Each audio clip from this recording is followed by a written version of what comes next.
snow had fallen all night, layering the quiet suburban streets in a thick, undisturbed white. Not a tire mark or boot print broke the smooth surface. Houses stood like slumbering giants with warm yellow light glowing dimly from their windows, but the streets remained still. It was the kind of winter that seemed to press against time itself, muffling sound, softening edges, and drawing everything inward. Except for one. A small cat, no collar, no name, no home, padded silently through the snowdrifts. His ginger coat, dulled with frost, stood in soft contrast to the blinding white around him. He was thin, too thin, and each step left behind tiny, shaking paw prints that were quickly erased by the wind. He paused outside a house. The windows glowed warmly. He stepped onto the porch, the snow crunching softly under his paws. Standing on his hind legs, he reached up and scratched once, twice, lightly at the door. Inside, a flicker of movement, a human shape, but then the blinds shifted shut. The light clicked off in the hallway. The cat waited a moment longer before lowering himself onto the mat. He blinked slowly, ears flattening at the cold bite of wind that swept through the porch. Then he turned and leapt down into the snow again, his body shivering. Another house, then another, all glowing quietly, securely, shut to the outside world. One porch had a bowl, but it was filled with frozen water and kibble encased in a block of ice. The cat tried to paw at it, but his strength was low, and he gave up quickly. He pressed his nose to the frozen dish, then moved on. The wind howled through the narrow lanes like an old whistle. It sent spirals of snow dancing across the road and lifted flakes into the air that stung the cat's face and eyes. He squeezed them shut and hunched low, hugging the base of a mailbox. He stayed there for several minutes, fur ruffling with each gust, before he forced himself back up. His paws were starting to go numb. Farther down the street, a garage door creaked slightly. He trotted to it quickly, hope returning to his tired steps. He squeezed through the small gap at the bottom, only to find the space empty and colder than outside. The smell of gasoline lingered, but there was no warmth, no food, and no light. He curled up in the far corner, just to rest for a moment, just a moment. But the wind outside called him again, and the cold inside was no better. His instincts, still stronger than his body, told him to move. When he came out, the snow had grown deeper, now halfway up his legs. His legs wobbled slightly, and his tail no longer flicked with the sharpness it once had. His hunger was louder now than the wind, a deep, aching pulse that never left him. He paused in the middle of the road, staring ahead. In the distance, a house stood at the very end of the cul-de-sac. It didn't glow quite like the others.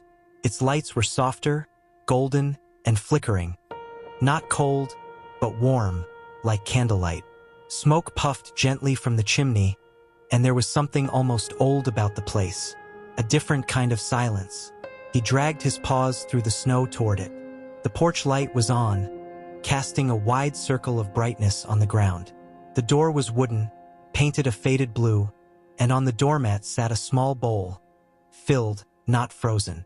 The scent hit him before he even reached the steps. He paused, unsure if this was real. Snow clung to his whiskers. His ears twitched. Slowly, carefully, he climbed the steps and sniffed at the bowl. Fresh food. Not much, but enough. He ate fast, coughing once as he swallowed too quickly. The porch light buzzed gently above him. Inside, he heard the creak of old floorboards. Someone had noticed, but the cat didn't move. He simply sat, finally full, and stared up at the door. The wind howled behind him, a final gust, and then died away. The door creaked open just a few inches. A woman's voice whispered, soft and unsure, "Oh, you poor thing." And for the first time all day, the cat didn't feel the cold.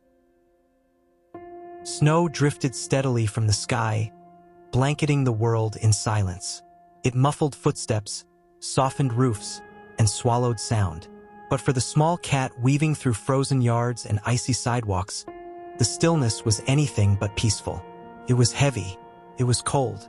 It was 1,000 locked doors and not one open.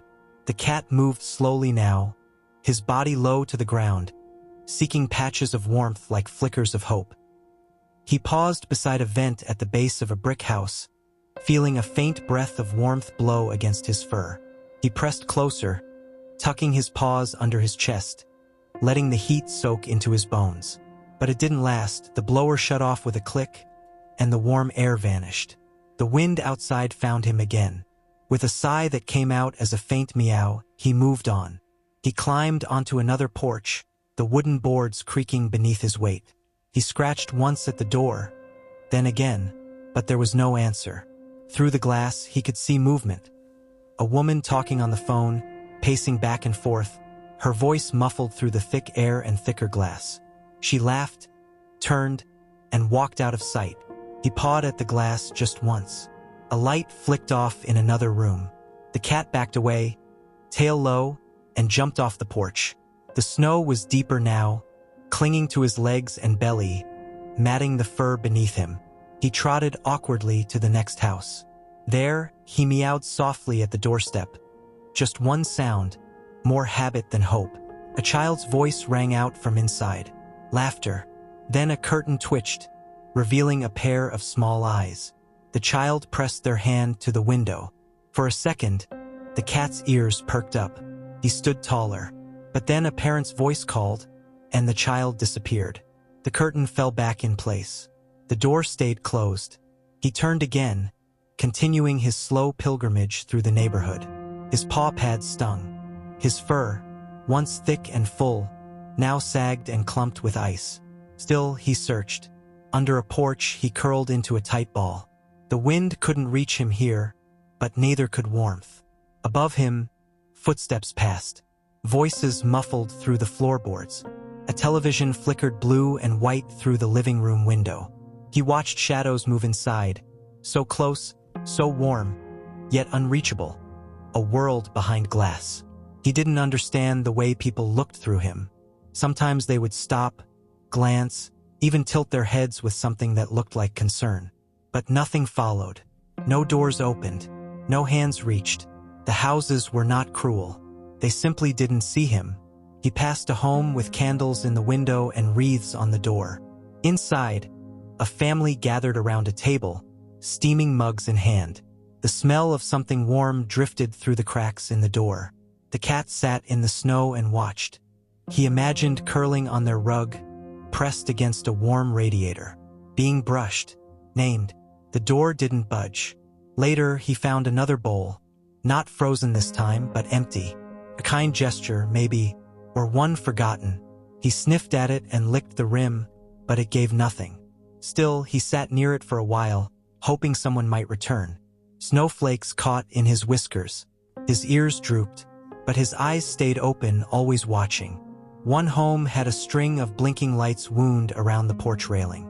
The cat sat beneath them, blinking slowly with each soft flash of red, green, and blue. The lights reflected in his eyes. Somewhere inside, someone was playing music, muffled, cheery, distant. He meowed again, this time longer. No answer came. He stayed on that porch for a long time. He tucked his head into his side, wrapping his tail around his paws. A small drift of snow began to collect beside him. He didn't understand why every door stayed closed, why the world behind the windows could be so full of life, laughter, light, while the world outside felt so endlessly cold. But he kept walking. Even with aching limbs and frostbitten paws, he kept walking. Somewhere, there had to be a door that would open. The sky was ink black by the time the cat reached the end of the street. The wind had sharpened, cutting across the frozen road like glass. It howled through bare trees and rattled fences, sweeping snow into ghostly spirals. The neighborhood that once held warmth behind its windows now seemed completely asleep, unaware of the quiet soul still wandering its edges. Each step came slower than the last. The cat's legs trembled beneath him, his body too exhausted to shiver. His ears lay flat against his head. His breath came in short, uneven puffs, visible in the cold air before vanishing like vapor. Frost clung to the edges of his whiskers. His fur was matted and stiff with snow. Each time he blinked, it took longer to reopen his eyes. his tail dragged behind him, barely moving. He stumbled across a narrow path, footprints long faded beneath fresh snow. The light above the porch flickered, a weak, rhythmic blink in the endless dark. It was the only thing still awake, like a small lighthouse for the lost. Drawn to it, the cat stepped onto the porch. The boards creaked gently beneath his weight. He paused, swaying slightly. The porch was cold, but it was dry and there was no wind. Here, at least, the world did not push him away. He settled beneath the light, curling into himself one final time. His paws tucked tightly beneath his chest. His tail looped around his side. He rested his head on the cold wood. The flickering glow pulsed across his fur, casting his small shape in fleeting silhouettes. He breathed slowly, once, then again. The snow fell quietly, collecting in corners, tracing the shape of forgotten summer toys and unused furniture. The world around him blurred, faded, softened. His eyes opened just once more. In them was something far away, a memory of warmth, of being held, of a voice calling his name. He could almost feel it again, the brush of a hand behind his ear, the rise and fall of a chest beneath him as he lay curled in a lap. The porch light blinked, off again. The wind paused, as if holding its breath. Then silence. The cat didn't move. He looked peaceful, as if asleep, curled the same way he might have on a rug, in a home beside someone who loved him. The porch light blinked one final time, then stayed on, a steady glow in the night, a small beacon of what could have been, or maybe, just maybe, what had finally reached him at the end. Upstairs, Amelia sat curled on the edge of her bed, watching the snow paint shifting patterns on her window. The storm had calmed, its rage spent, leaving behind a quiet stillness that felt almost too big for her small room. She hugged her stuffed rabbit tighter, pressing her cheek to its worn ear. The house creaked softly, the radiators ticking as they worked to fight the cold. Her parents were downstairs, the faint murmur of the television drifting up through the floorboards. Then a sound, soft, barely there, a tiny scratch, like fingers brushing against glass or claws tapping wood. Amelia turned toward the window, heart skipping. First, she thought she'd imagined it. But then she saw the porch light flicker, and under it, a small shape curled tightly in the snow. She pressed her face to the cold glass, squinting. It was a cat. Still, too still. Her breath caught. She bolted from her room, feet pattering down the stairs. "Mom! Dad!" she cried, rounding the corner into the living room. Her parents turned, startled. "What is it, sweetheart?" "There's a cat outside on the porch. He's not moving. Please, come quick." Without waiting for an answer, Amelia ran to the front door, unlocking it with shaky fingers. Her father was right behind her, slipping on his boots. Her mother grabbed a blanket from the couch and a towel from the laundry basket. The wind hit them like a wall as they stepped outside. Amelia pointed. There, beneath the flickering light, the cat lay curled up, dusted in snow. He looked like a shadow turned real, his fur stiff, his body still. Her father crouched and gently placed a hand on the cat's side. For a second, he said nothing. Then, softly, "He's breathing." Her mother wrapped the blanket around the cat as gently as possible. "We have to get him inside. Now." Inside the warm house, Amelia cleared space on the rug while her mom laid the cat down. His fur was damp, his paws like ice. He didn't move, not even to open his eyes. "Hot water bottles," her father said, already heading to the kitchen. "Towels. We need to warm him up slowly." Amelia knelt beside the cat, tears forming in her eyes. "Please be okay," she whispered. "Please don't give up now." Her mother gently rubbed the towel along his sides, being careful not to hurt him.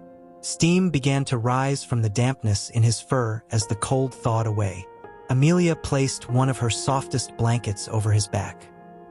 "He must have been out there all day," her mother murmured. "All week, maybe," said her dad as he returned with warm bottles wrapped in cloth. He tucked one beneath the blanket and another near the cat's paws. "Poor guy. Do you think he has a name?" Amelia asked. "I don't know," her mom said. But he does now. Amelia smiled faintly. We'll call him Lucky. The hours passed slowly. They kept watch, whispering to each other, hoping with every small twitch of his ear or paw. The cat was still weak, but his breathing grew stronger, warmer, steadier. By midnight, he opened his eyes. Just for a second. Amelia gasped softly. He looked at me. Her father nodded. He's fighting. That's a good sign. They stayed up most of the night, never leaving his side. Outside, the snow continued to fall, softer now, like a blanket tucking in the quiet world. Inside, a little girl sat beside a creature who had nearly given up and decided to stay instead. The house was silent except for the soft ticking of the living room clock and the occasional pop from the fireplace. Lucky lay motionless in the thick bundle of blankets Amelia's mother had prepared, nestled just beside the hearth. His small body barely stirred, save for the slightest movement of breath that had begun only minutes ago. Amelia hadn't left his side. She sat cross-legged on the floor, arms wrapped around her knees, watching him with wide, anxious eyes. Her father had brought a hot water bottle and tucked it gently into the folds of the towel, and her mother had placed a bowl of warm milk nearby, untouched. He's lucky, her mother had said when they'd first found him under the flickering porch light. A lucky little thing to still be breathing in that cold. And now the name had stuck. Amelia had whispered it to him again and again since they brought him in. You're lucky, she told him, voice soft and steady. That's your name now. Lucky because you're warm. Lucky because we found you. Lucky 'cause I need you. The hours passed slowly. Her parents took turns checking on her, offering snacks or cocoa, but she refused to leave. The firelight danced across the floor and painted gentle waves on the ceiling. Outside, the wind still howled, but in the living room, warmth bloomed. Amelia rested her hand near Lucky, not touching, just letting the heat from her skin radiate toward him. Every few minutes she would speak again. Gentle words, quiet encouragements. I used to talk to Nana like this when she was sick, she murmured to no one in particular. She said sometimes people just need to know they're not alone. There was no response. Not yet. She reached for the blanket and tucked it closer around him. You don't have to be scared, Lucky. This is your home now. You don't have to wander anymore. She paused, thinking back to when her grandmother had told her stories of animals that came into people's lives when they needed them the most. Some came out of the cold. Some came out of nowhere. You're not just lucky to survive, she whispered. You're lucky because you're supposed to be here. The fire gave a sudden crackle. A soft spark leapt upward and faded. And then, something changed. Lucky twitched, just a tiny movement of his paw. Barely there. But Amelia saw it. She leaned in, holding her breath. Did you move, Lucky? A few seconds passed. Then, slowly, so slowly it felt like a dream, his eyes fluttered open. His pupils were dark and unfocused, but they moved. They found her, recognized her. Amelia gasped and let out a laugh choked with tears. Mom! Dad! He's awake! Her parents came rushing in. Her father knelt beside the bundle, hand reaching carefully toward the cat. Her mother stood in the doorway, hands over her mouth. He's moving, Amelia said, voice trembling. He looked at me. Lucky blinked again. His breath came a little fuller now, a faint mule escaping his throat. Raspy and quiet, but alive. Her mother knelt next to her. He's not out of the woods yet, but this is a good sign. I knew he would wake up, Amelia said, brushing a gentle hand across the blanket. He just needed to know someone was waiting. They stayed like that for a while, the family and the cat, bound by a fire and a night none of them would forget. Lucky didn't try to move again, but his eyes remained open. He saw them, heard them, felt them, and in that moment the name made sense to all of them. Not because he had beaten the odds, not because they found him just in time, but because sometimes being lucky isn't about survival, it's about being seen, being chosen, being loved. Amelia leaned her head against her mother's shoulder, eyes still on Lucky. "You're going to be okay," she whispered. "You're not a stray anymore." The days following Lucky's revival were filled with warmth, care, and cautious progress. Amelia watched as Lucky slowly adjusted to his new life, his body recovering from the frostbitten toll the harsh winter had taken on him. Each morning, she would find him curled in his blankets, eyes half closed but alert. He was still fragile, but the glow of the fire and the soft touch of her hand worked their magic. At first, Lucky was hesitant. He stayed close to his bed on the floor, watching the flickering flames in the hearth. But soon, his curiosity overcame him. He patted across the soft rug, his paws sinking into the plush fabric beneath him. His tail flicked with a tentative excitement as he ventured further into the living room. Amelia smiled as she watched him. "Come on, Lucky," she encouraged softly. "There's a whole house to explore." Lucky paused at the base of the stairs, eyes flickering up toward the second floor.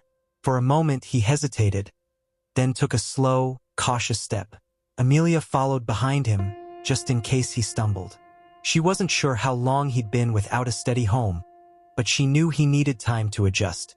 At the top of the stairs, Lucky found his new world. Sunlight streamed through the window, warming the soft carpet below. A basket of toys lay in the corner, untouched until now.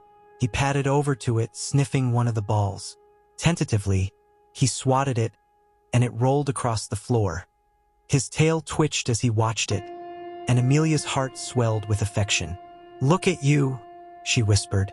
"You're a real cat now." The next day, it was time for Lucky's first bath. They filled the tub with warm water and gently placed him inside. Lucky's fur was matted from the cold, but the warm water soothed him. He didn't resist, trusting Amelia and her family as they carefully cleaned him. The first bath was a small step, but it marked another moment in Lucky's journey toward healing. After the bath, they wrapped him in a towel and set him near the fire, where he curled up, purring softly. Amelia couldn't help but smile. The soft sound of his purrs filled the room, a sound she hadn't expected to hear when she first found him.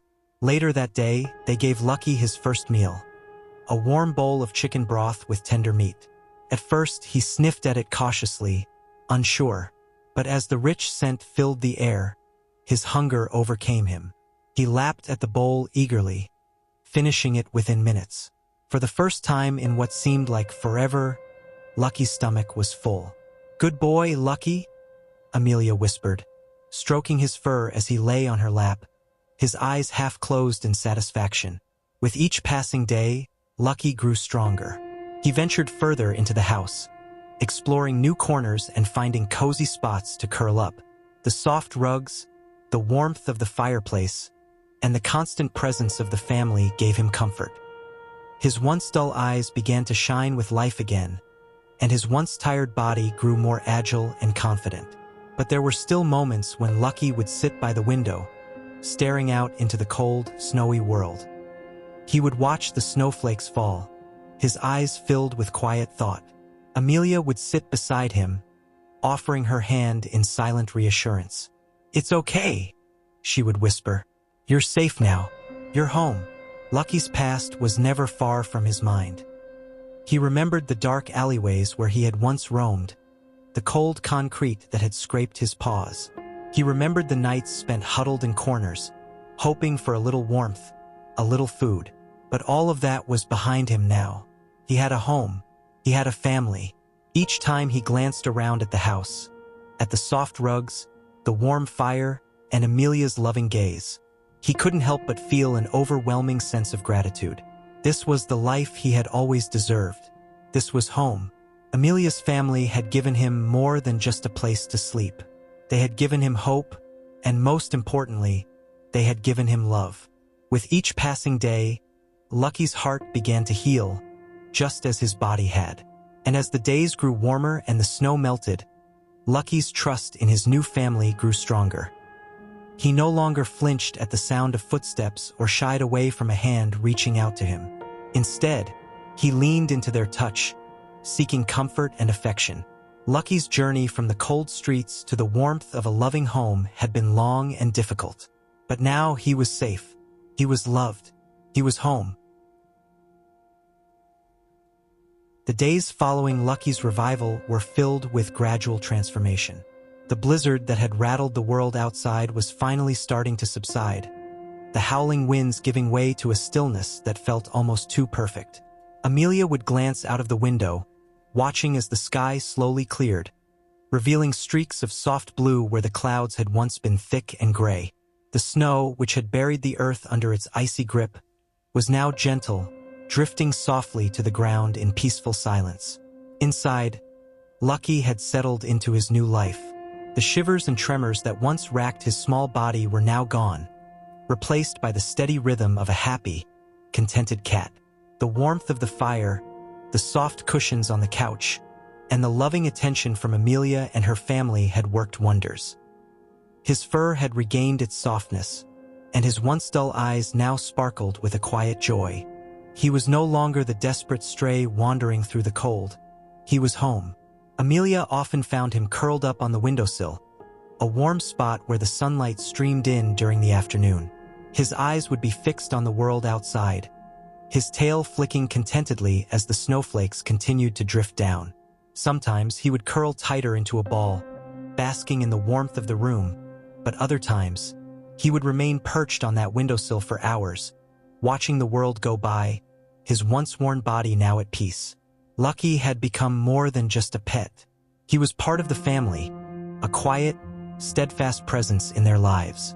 He followed Amelia around the house, his soft purring a constant comfort.